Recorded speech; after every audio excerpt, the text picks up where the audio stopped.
अच्छा सुनो, सब्सक्राइब करते वक्त ना घंटी बजा देना, ताकि जब मैं ऑनलाइन आऊँ तो तुम्हारे फोन की भी घंटी बजे।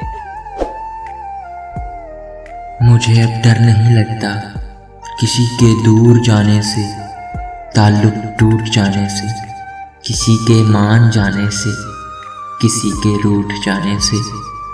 मुझे अब डर नहीं लगता किसी को आजमाने से, किसी के आजमाने से, किसी को याद रखने से, किसी को भूल जाने से। मुझे अब डर नहीं लगता किसी को छोड़ देने से, किसी के छोड़ जाने से।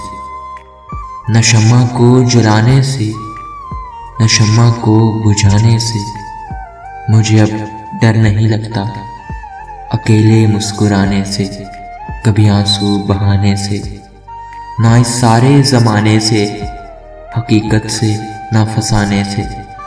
मुझे अब डर नहीं लगता किसी की नार साई से, किसी की पार साई से, किसी की बेवफाई से, किसी दुखी इंतहाई से।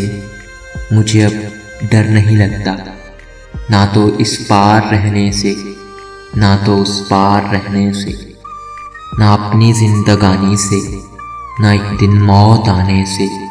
मुझे अब डर नहीं लगता, मुझे अब डर नहीं लगता।